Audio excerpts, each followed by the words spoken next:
Kwabasekorinte bokuqala isahluko se-14 soqala ukufunda evesini lokuqala. Jongani uthando futhi nizondelele iziphiwo zomoya, ikakhulu kuba niprofethe, ngokuba okhuluma ngezilimi kakhulumi kubantu, kepha ukhuluma kuNkulunkulu. Ngokuba kakho ozwayo, ukhuluma izimfihlakalo ngomoya, kepha oprofethayo ukhuluma kubantu kube ngukwakha nokududuza nokuqunga isibindi. Okhuluma ngezilimi uyazakha yena, kepha oprofethayo wakha ibandla. Nokho bengithanda ukuba nikhulume ngezilimi nonke, kepha kakhulu ukuba niprofethe. Mkhulu kodwa oprofethayo kunokhuluma ngezilimi, uma engahumushi, ukuze ibandla lakheke. Manje-ke, bazalwane, uma ngiza kini ngikhuluma ngezilimi, ngiyakunisiza ngani uma ngingakhulumi kini noma ngokwambula, noma ngokwazi, noma ngokuprofetha, noma ngokufundisa na? Nezinto ezingenamphefumulo ezikhalayo, noma igenkle noma ihabhu, uma zingakhali ngokwahlukeneyo, kuzakwenziwa kanjani okubethwa ngegenkle nangehabhu na? Ngokuba uma icilongo likhala ngezwi elingaqondakaliyo, ngubani uyakuzilungiselela ukulwa na?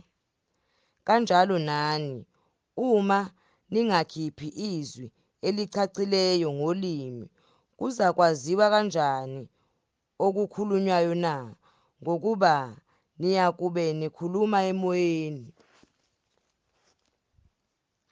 Kukhona izinhlobo noma zinganhle zibe zingaki zokukhuluma ezweni, kepha alukho olungasho okuthile.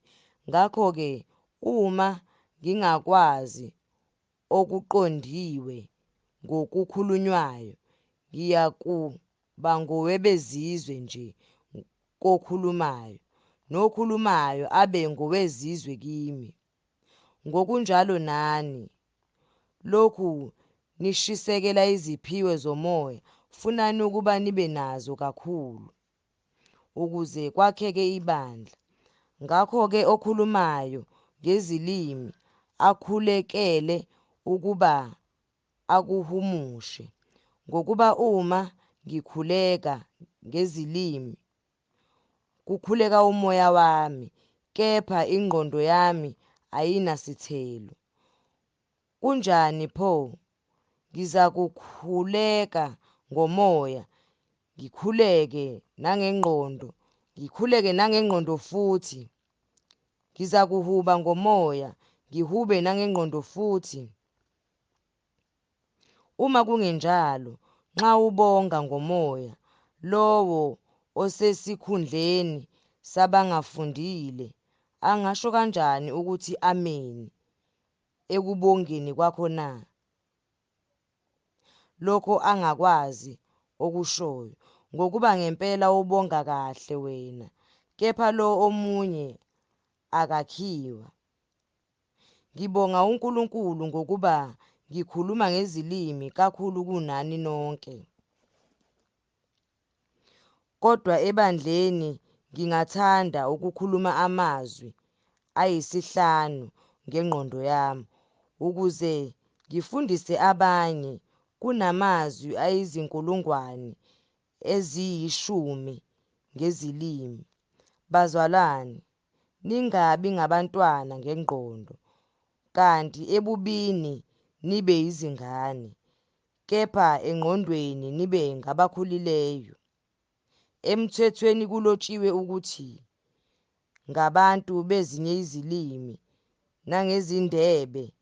nangezindebe zabezinye izizwe ngiyakukhuluma kulesi sizwe, kepha noma kunjalo abayikungizwa, kusho iNkosi.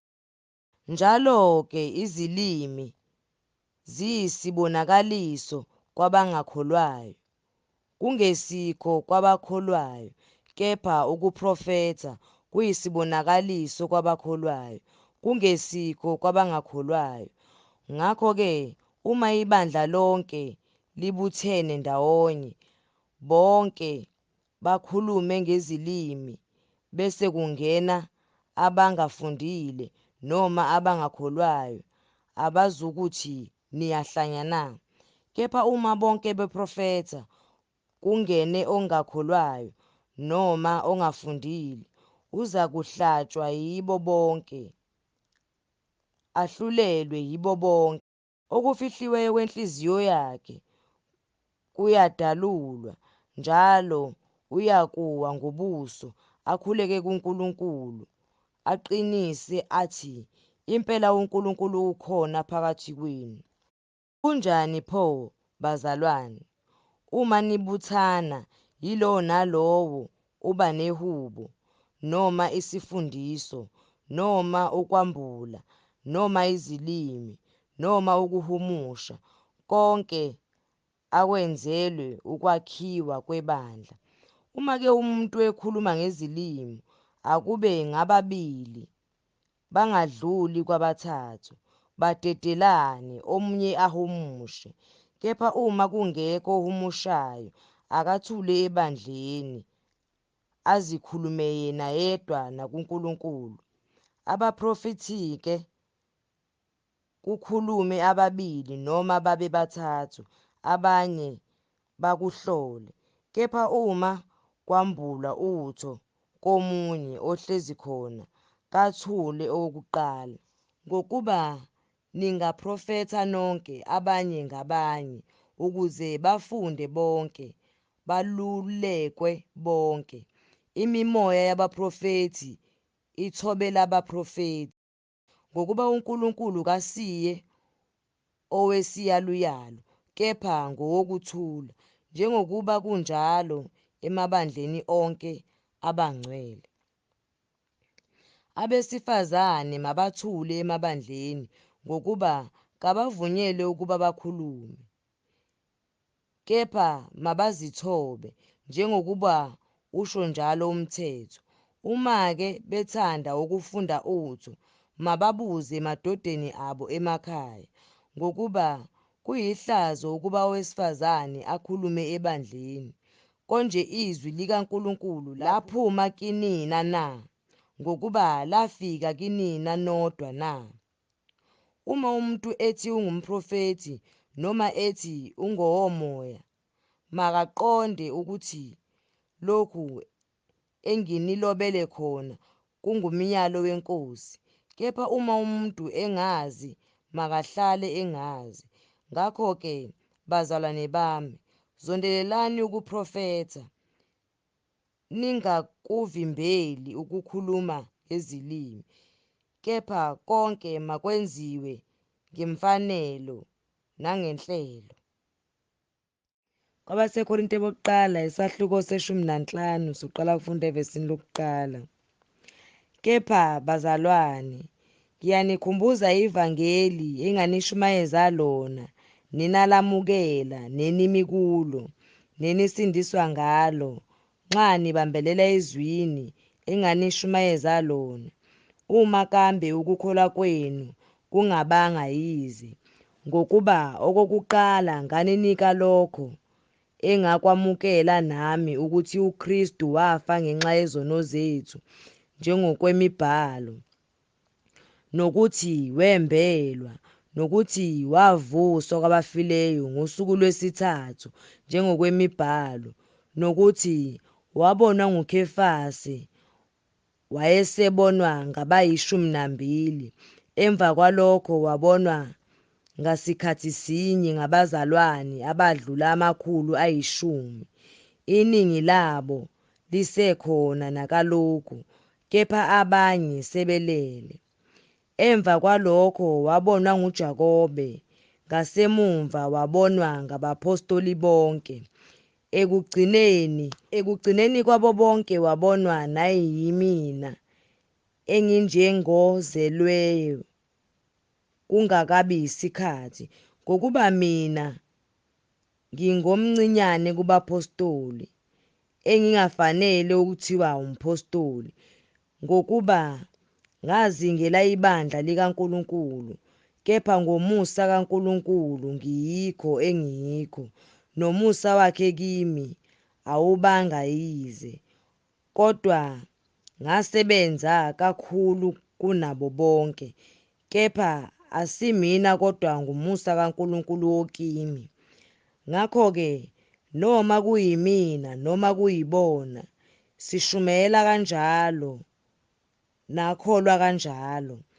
Kepha-ke uma uKristu eshunyayelwa ukuthi uvusiwe kwabafileyo, basho kanjani abanye phakathi kwenu ukuthi akukho ukuvuka kwabafileyo na? Kepha uma kungekho ukuvuka kwabafileyo, akavuswanga naye uKristu.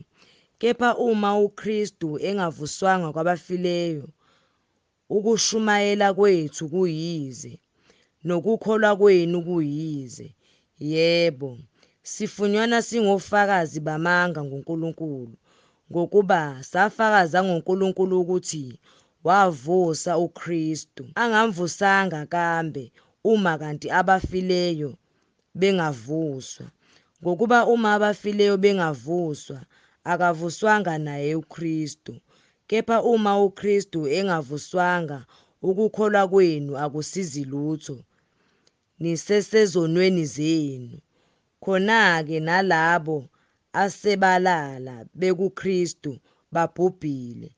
Uma singabathembela kuKristu kulokhu kuphila kuphela, singabokukhalelwa kunabantu bonke.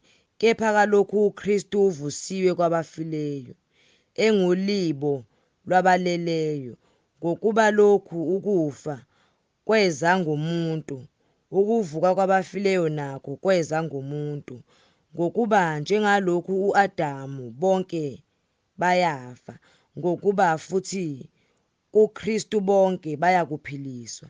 Kepha yilowo nalowo ngesigaba sakhe, uKristu kuqala bese kuba ngabakaKristu ekufikeni kwakhe.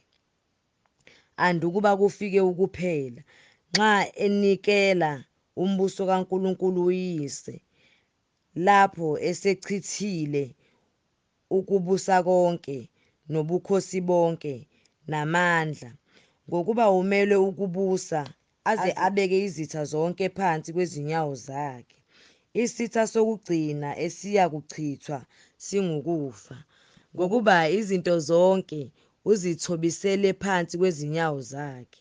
Kepha nxa ethi izinto zonke zithotshisiwe, kusobala ukuthi ungaphandle kwazo yena ozithobisile phansi kwakhe.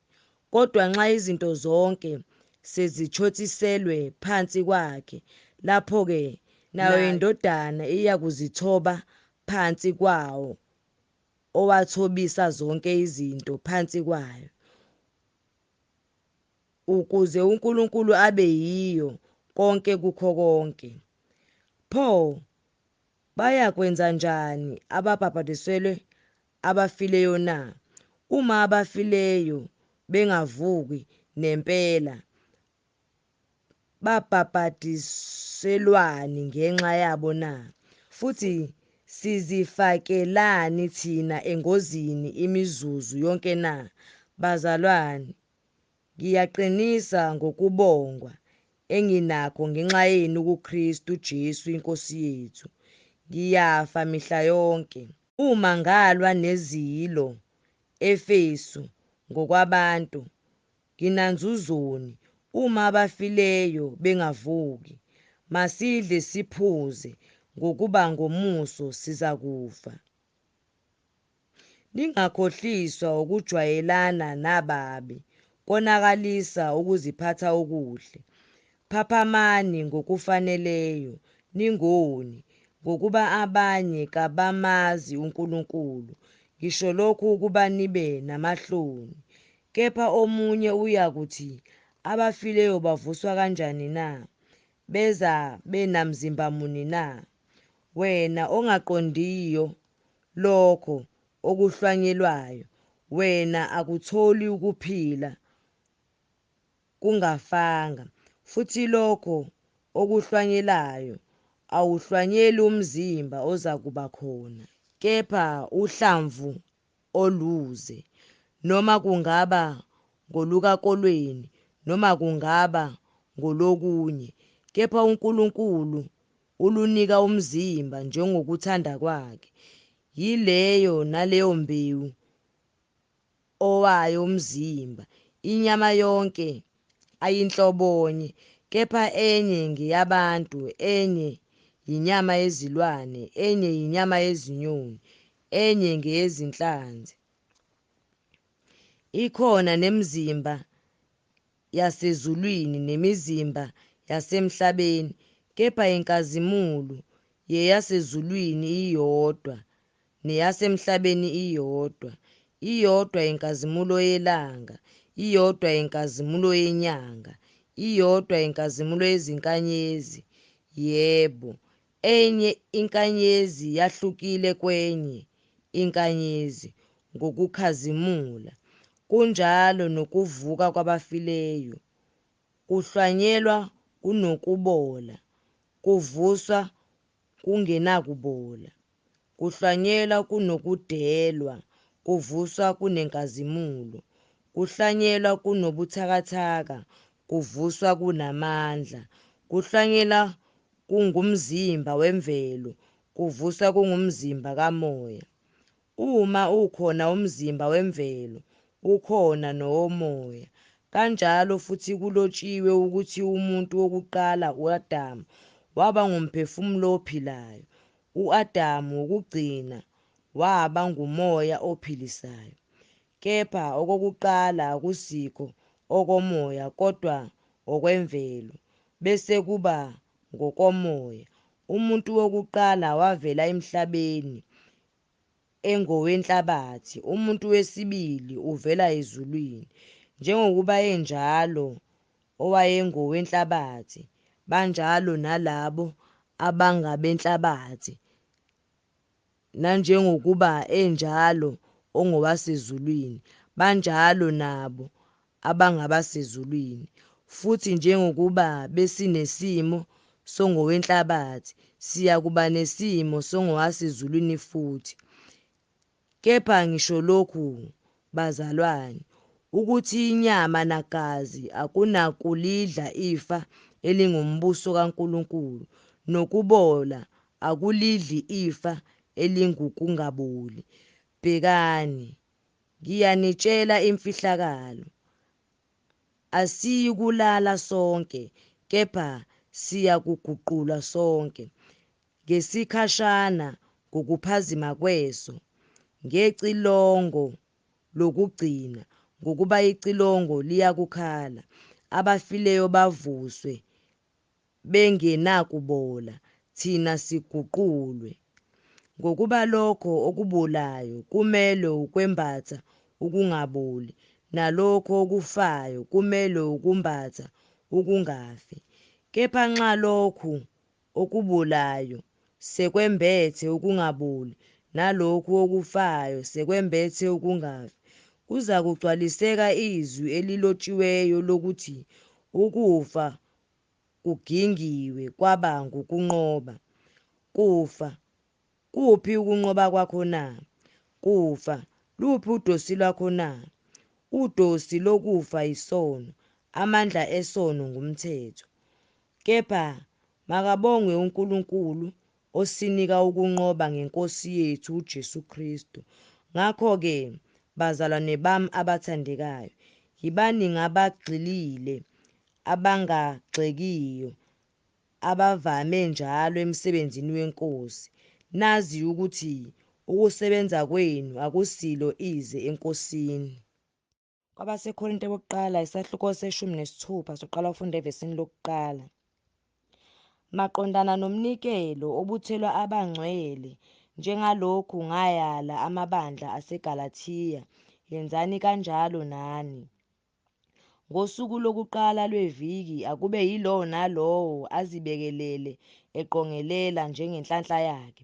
ukuze kuthi nxa ngifika kungabi yikhathi kwenziwa umnikelo. Ekufikeni kwami labo enibakhethayo niza kubathuma bephethe izincwadi ukuba bayise izipho zenu zothando eJerusalema. Uma kufanele ukuba nami ngihambe, bayakuhamba kanye nami.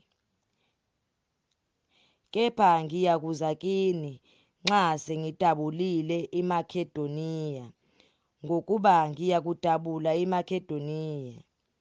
Kepha ngingahle ngihlale isikhathi kini noma ngidlulise nobusika ukuze ningiqhube lapho ngisuka ngiya khona, ngokuba angizukunibona manje nxa ngidlula, ngokuba ngithemba ukuhlala kini isikhathi uma iNkosi ivuma. Kepha ngizakuhlala e-Efesu kuze kufike iPentekoste, ngokuba ngivulelwe umnyango omkhulu wethuba lokusebenza nabazalwane nami baningi.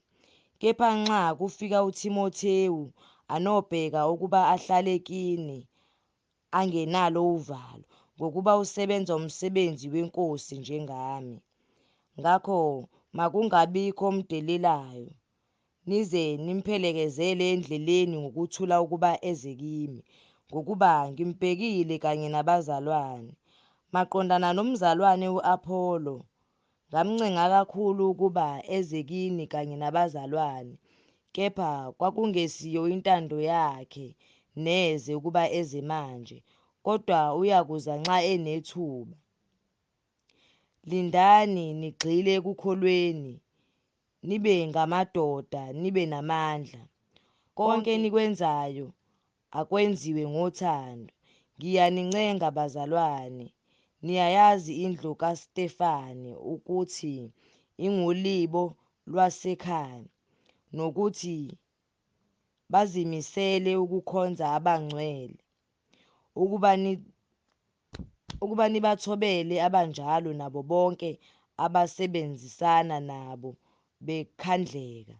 Ngiyathokoza ngokufika kukaStefane noFortunato no-Akhayiko, ngokuba bakufezile abekusilele ngakini, ngokuba bawuhlumelele umoya wami nowenu.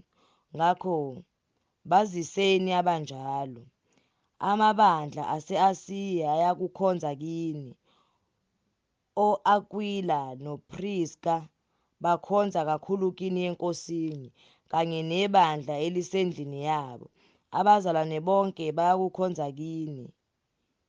Bingelelanani ngokwanga okungcwele.